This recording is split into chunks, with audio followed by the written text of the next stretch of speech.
Hello, everybody. It's Joe from Prep Agent. Everybody say good morning. It is now December 21st. We're getting ready for the holiday. I don't know how exciting it's going to be this year, but we are good to go. In 1 second, we're all set up.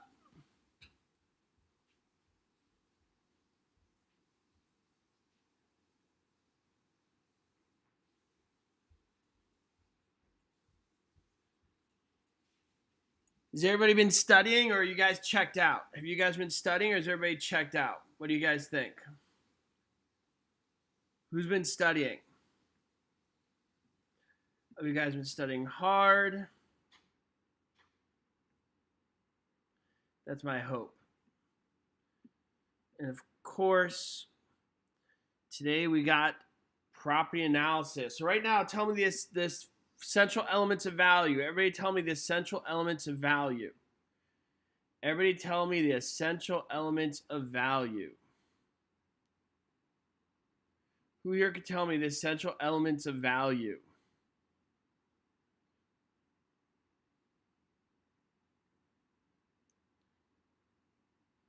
Stud. Richard says stud. Good. Stud, dust, tisda, whatever. Scarcity, transferability, utility, and demand. Demand, utility, scarcity, and transferability. Good job, everybody. Scarcity, how much of there is it? Transferability, can I sell it? Utility, can I use it? And demand, do I even want it? Or do people want it? Okay. So 4 essential elements of value. Is cost one of the essential elements of value? Do you guys think cost is one of the essential elements of value? Is cost one of the essential elements of value? No. Why not? I don't know why. I just know you don't spell stud with a C. That's all I know. Well, no, you could know a little more than that. Essentially, what you paid for it has nothing to do with how much you sell it for. If you sell your house and somebody goes to you and says, what'd you pay for it? You'd be like, none of your business. Get out of here with that. Okay, it doesn't matter. Let's do a question from the board. Which of the following is not a method for calculating depreciation? Sum of the year digits, straight line, obsolescence, or sinking fund? What do you guys think?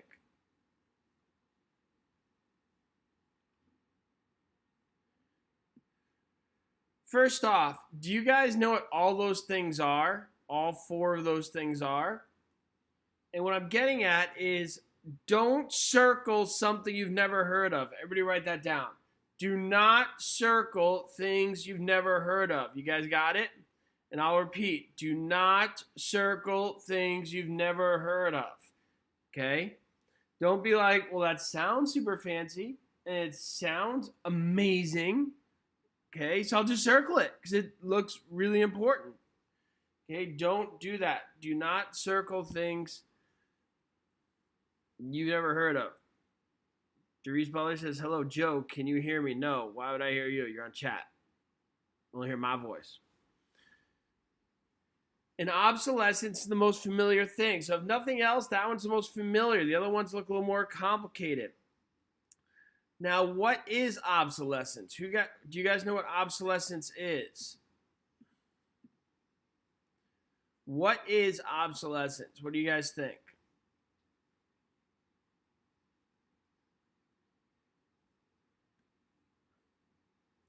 What is obsolescence?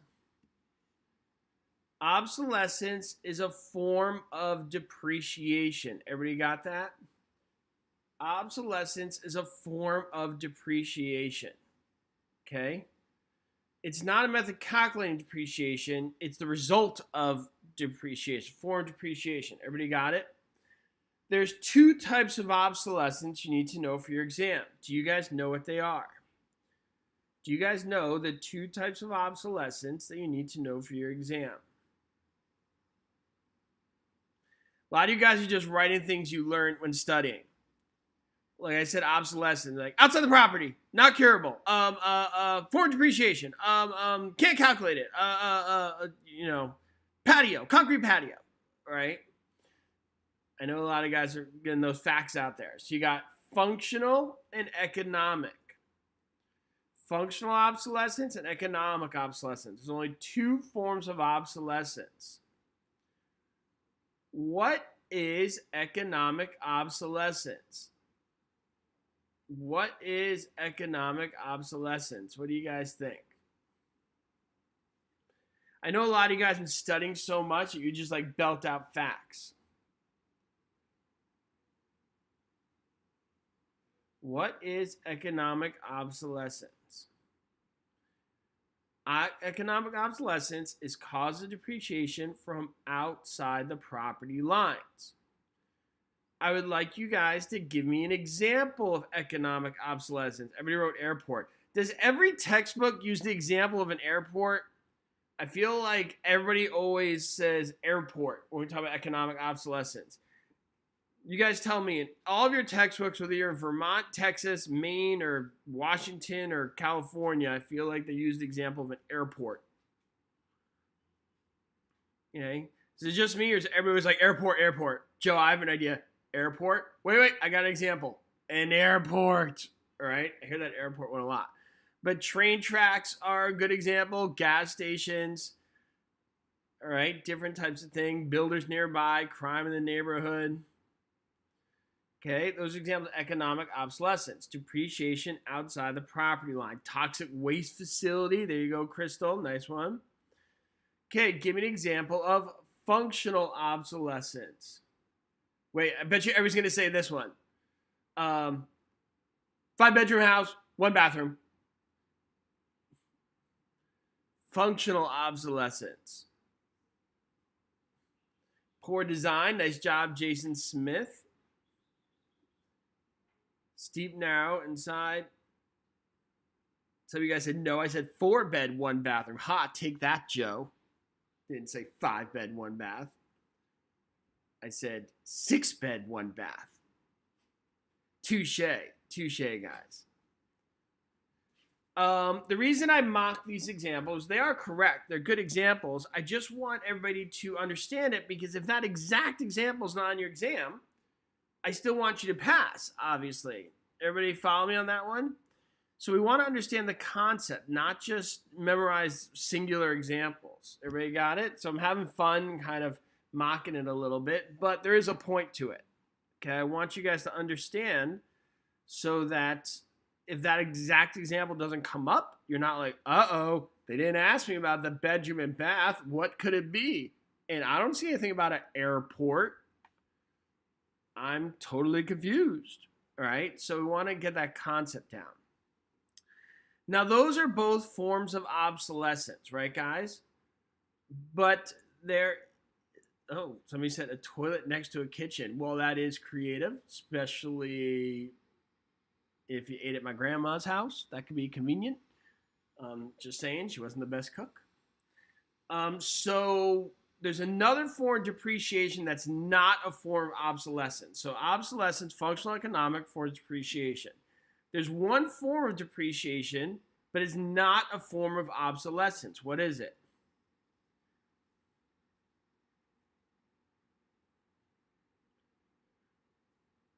There's another form of depreciation that is not a form of obsolescence. Good. Physical deterioration. That is not a form of obsolescence. Physical deterioration. Physical deterioration. Good job, everybody. That's when your house is falling apart. Give me an example of physical deterioration. Give me an example of physical deterioration.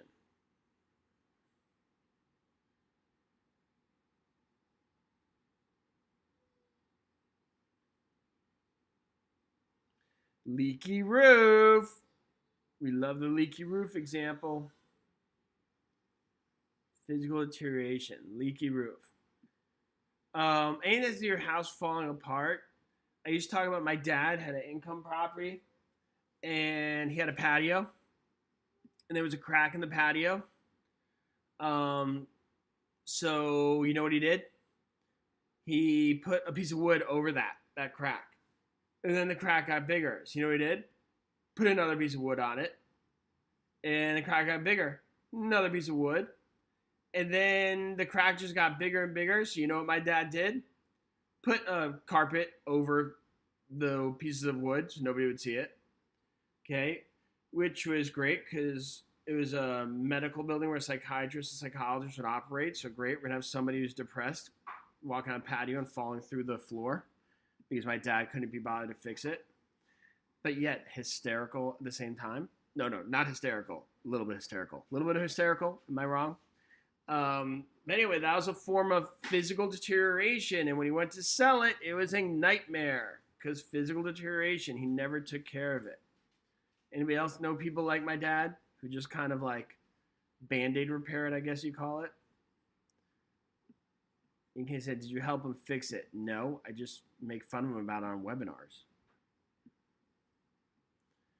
Okay, moving right along.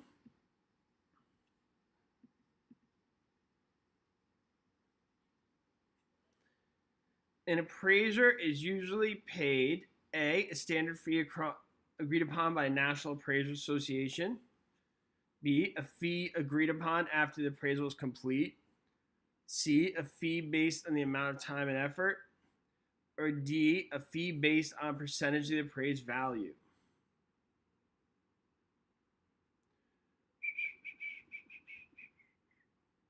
The answer is C. I have a present for all you guys. Who wants a present? Everybody write, I want a present. I want a present. If you guys want a present, let me know. Who wants a present to help you guys out?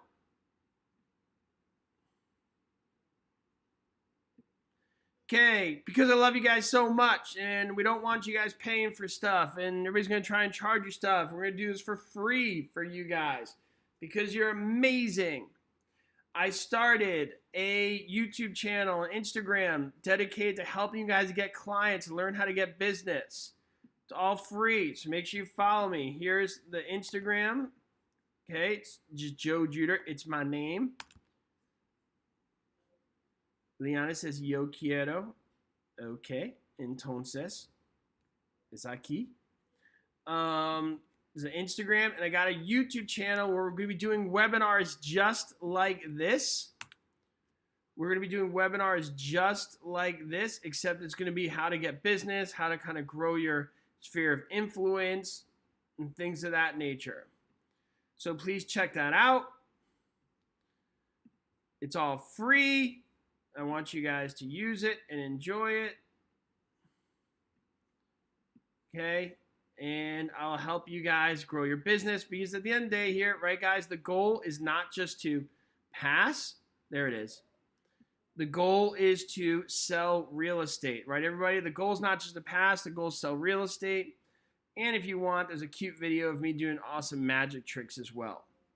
So once again, here's the link to the Instagram for you guys to follow me there. Make sure you follow. Just type in Joe Juder.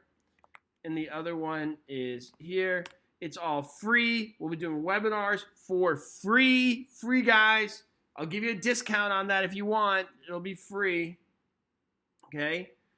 And we'll be doing webinars on how to get leads, how to do your business. And you can do these things before you guys pass.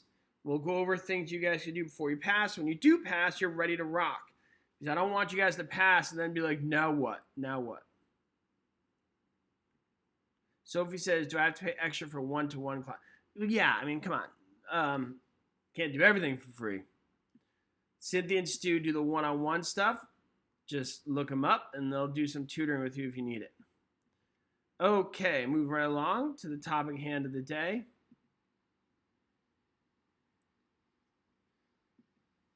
De nada, Andrea. A normal size section in a government rectangular survey system contains A, 6 square miles, B, 1 square mile, C, 160 acres, or D, 36 square miles.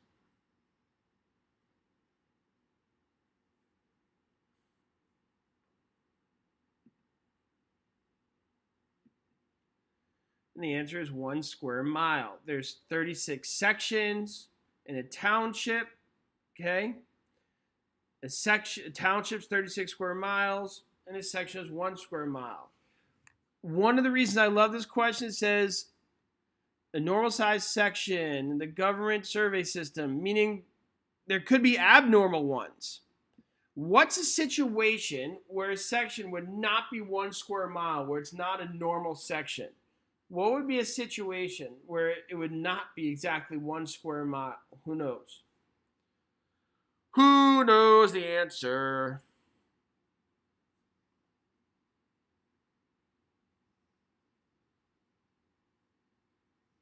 If it's next to a body of water, next to a border, or things of that nature. So if it's cut off, okay? Because it's not always going to be a perfect square. That's right, Mike. A shoreline. Nice job, Mike Blumenkrantz. Nice job. Did you guys hear my accent when I said water?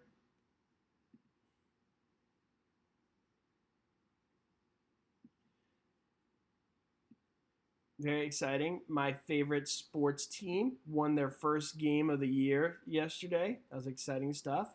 Go Jets! Woo! One day will be our day. When that day happens, I'll say I was there through the bad times. Okay, here we go. Next question on the board. Which best describes why a buyer purchases a home using the market data approach? A, buyers buy based on current construction cost. B, buyers buy after they compare the house with others. C, buyers buy based on how much income can be derived from the other property. Or D, buyers buy on impulse.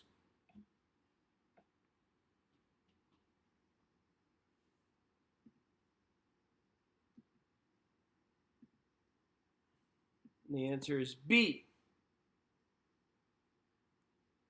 There you go, Matthew Dalton, a fellow Jets fan. There's not very many of us in the world.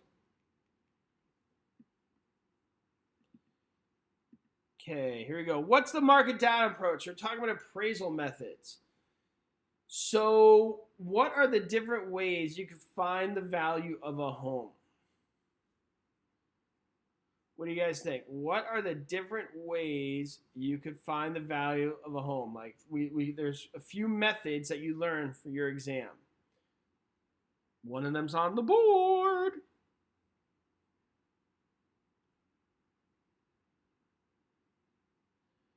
Okay, one, you have the market data approach. Okay. The other is the cost approach. The other is the, drumroll please, capitalization income approach. When I say capitalization income approach, what should come to mind? What do you guys think? When I say capitalization income approach, what should come to mind is converts income into value. Everybody write that down. Converts income into value. Everybody write that down. Converts income into value. I'm not seeing it in the chat. I want to see it. I want to see everybody write that. Converts income into value. And what's the point of that? Well, when you look at a building, and you want to run your business out of there, how much would I pay for that building? Well, I look at different things like comps in the area and all that good stuff. But really, at the end of the day, I'm like, well, how much do these other businesses make? And how much does the business make that was here before? And all the businesses that operate in this building. I look at their income, and if all those buildings do like gangbusters super well, like ridiculously well, I'll pay more. If all the businesses in that building go broke, I'm going to pay less. That's the general idea. The capitalization income approach takes that idea and puts it into a more scientific method, okay, where it actually finds that exact number. Has everybody got that? Of actually how much value is related to that income. They use things like the straight line method, sinking fund method, and different types of more complicated things. Everybody got it? Right? I got it. That was such a good explanation, Joe. My teacher is dumb. You're a genius. Okay.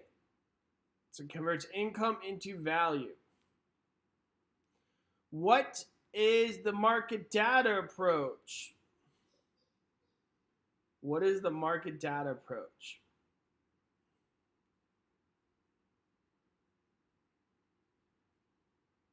Market data approach is when you compare your house to the others and you say, well, that house is 500 grand. My house is exactly like it, but their decorative touch is hideous. Therefore, mine's at least 600 grand. Okay? You're taking your house, you're comparing it to the one next door. You're doing comps. What's the problem with doing comps? What's the problem with doing comps? What do you guys think? What's the problem with doing comps?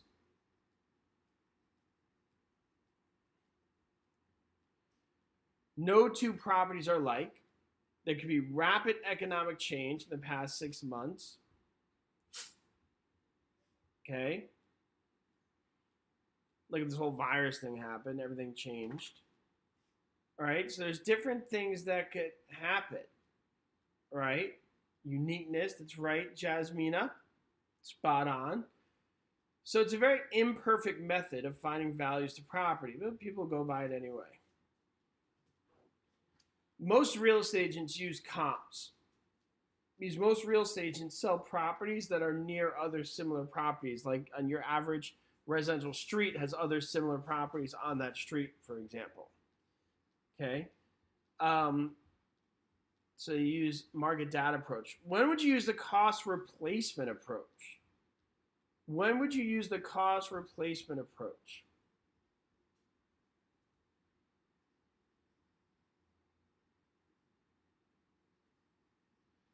Cost replacement approach are for what's called special purpose properties. Everybody write that down. Special purpose properties. Write special purpose properties. Special purpose properties are defined as properties that do not have an income, okay, and they do not have comps. So what are we talking about? We're talking about synagogues, churches, mosques, things of that nature, religious centers. We're talking about schools, we're talking about police stations, we're talking about public libraries, we're talking about all those types of things. And what they do is they look at that property and say, how much would it cost to replace it brand new? How much would it cost to replace it brand new? The problem with that approach, many of these buildings are not brand new, especially ones I just named. Many of them are very old. And what makes it difficult is you got to factor in depreciation, which could be tricky, which could be super tricky. Okay? You're looking at how much would it cost to replace it brand new. How are we doing today, guys? You guys doing good? So proud of you guys studying the week of Christmas. You guys are going to be rock stars in your real estate community.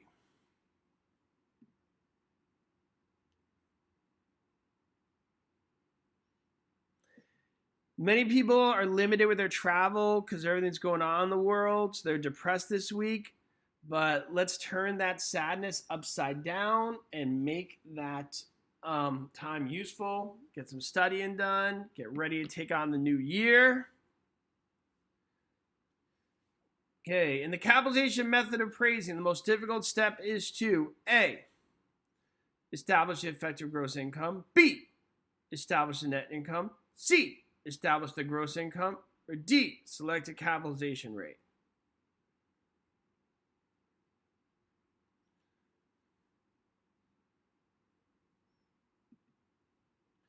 Brittany says, take my test Wednesday. Brittany, if you want to go take it for you. No, just kidding. Just kidding. How many of you guys were like, wait, really? He does that? Okay, and the answer is D, selecting a capitalization rate. Moving right along.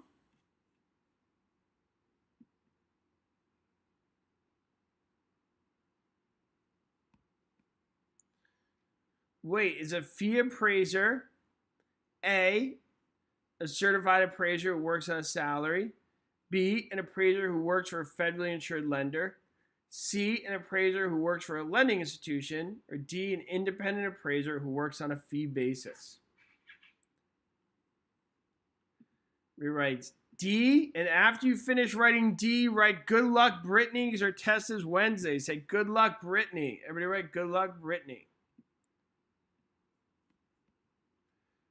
Send positive vibes her way. Excuse me. Don't worry, I'm wearing a mask. Relax. I know some of you guys are like spraying your computer every time I cough. Like disinfectant.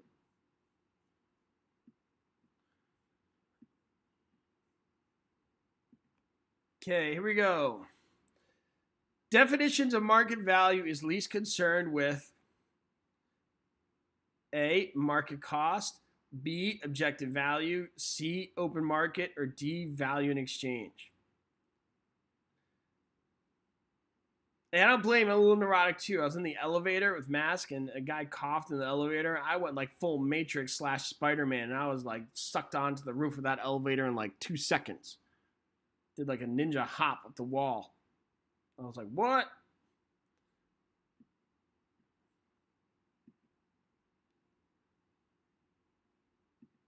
Okay, and the answer is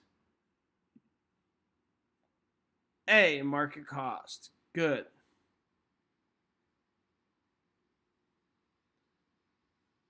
All right, moving right along.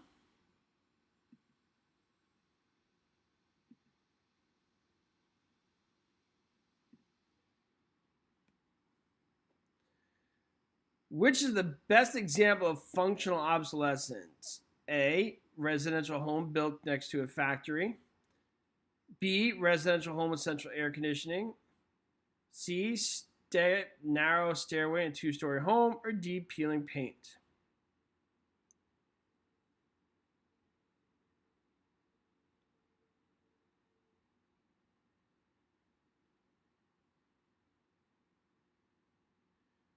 And the answer is C, that has to do with design. Residential home built next to a factory. What type of obsolescence would that be? What do you guys think? What type of obsolescence would that be?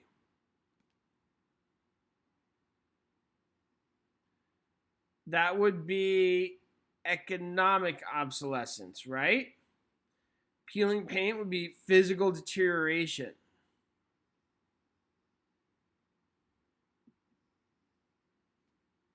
And central air conditioning sounds quite nice.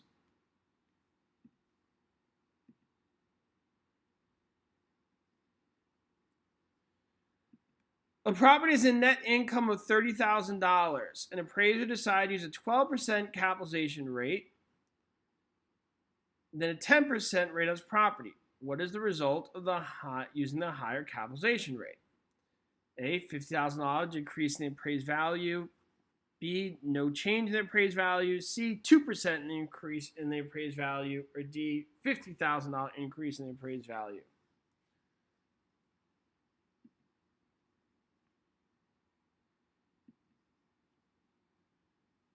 And the answer is I apologize to you guys. I threw some math in there. I feel ashamed of myself. So, for all you guys, my most sincere apologies. But here it is. To find the answer, divide the net income by each cap rate. 30,000 divided by 0.10 because that's 10%. $300,000. 300,000 divided by 12%, you get 250. So then it decreased to $50,000. There you go. We do a whole webinar math. You can look that up. I apologize. That math question snuck in there. You're like, hey. We didn't say it was math today. You just watch it with that stuff. We'll do a whole nother webinar math for you guys, okay? And as a sincere apology for the math, you guys can see I did a magic trick yesterday on my Instagram. I recommend you check that out. It's amazing. Check that out on my Instagram. Here. There's that. Okay, moving right along. And yes, I do magic.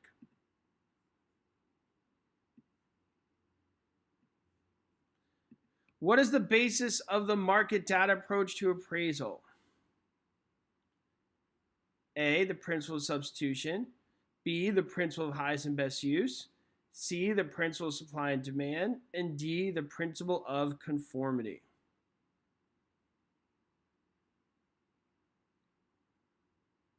Nice job, Kristen Swanson. Everybody give Kristen Swanson a high five. She was the first one to get this one right. Kristen. Everybody needs their name chanted at least once in their life. The principle of substitution.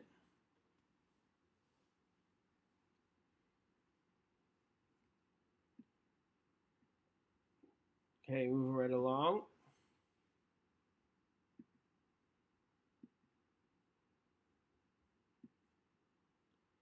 You're welcome.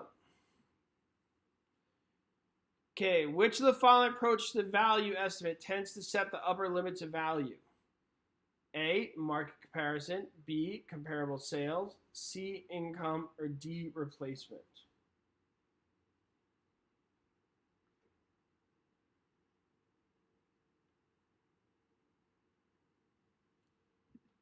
And the answer is D, replacement.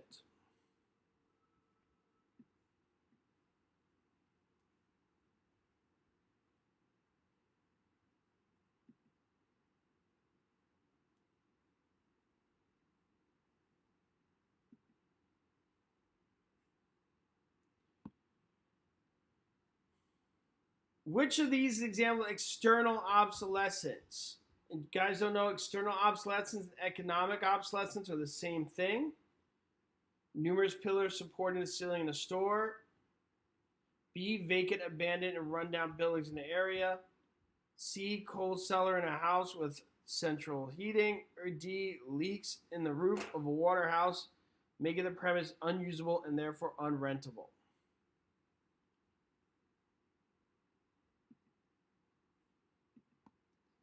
B, vacant, abandoned, rundown buildings. Good.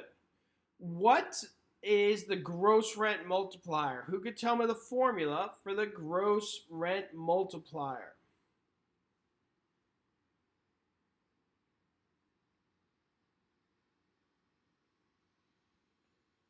What is the formula for the gross rent multiplier?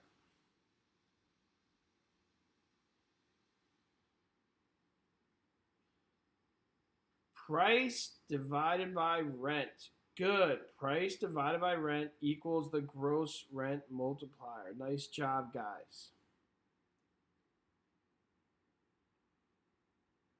Price divided by rent.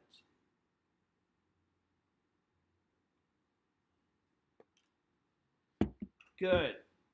If you guys don't know it, I do a video on the gross rent multiplier, which is pretty awesome. You should check it out.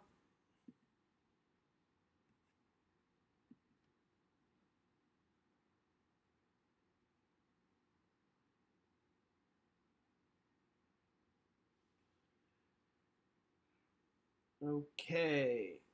Market value is primarily based on A, the willing buyer, willing seller concept, B, property tax assessed value, C, tax advantages, or D, cost of reproduction.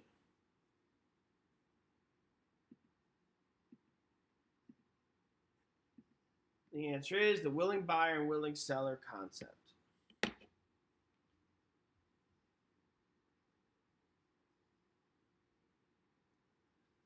Good.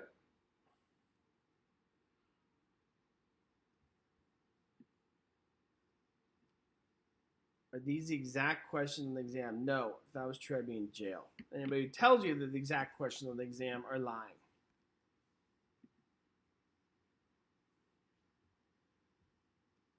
Which is the best example of functional obsolescence? A, residential home with central air conditioning. B, peeling paint. C, residential home built next to a factory. Or D, steep, narrow stairway in a 1 3/4 story home.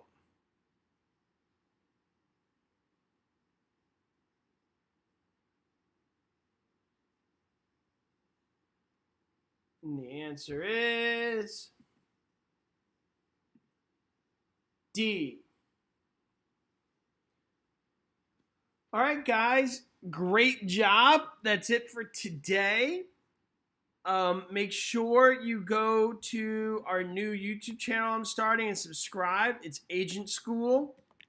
Yes, it's a very basic, obvious name. Agent School is the name of the YouTube channel. I will be doing free webinars there. Free. If you need a 50% discount, no problem. We're going to be doing webinars on how to grow your business, grow Instagram, grow your sphere of influence, sales, things of that nature. Make sure you guys attend that and subscribe, please, so you don't miss it. And of course, my Instagram. Okay, Instagram.com/Joe Juder. You can find me there. You can see my totally awesome magic trick. Other than that, it's my birthday on the 29th. I won't see you before then, so I'll just accept all your birthday wishes now. I'm sinking it in, indulging. Yes, yes, yes. I love birthday wishes. Thank you. And I will see you guys soon. Thanks, everybody. Everybody says show the website again. It's just YouTube, like you're on right now. Just look up Agent School. Look up Agent School. Okay, look up Agent School on YouTube. That would be the best birthday present ever if you guys subscribe to Agent School. Okay, thanks, guys. Bye.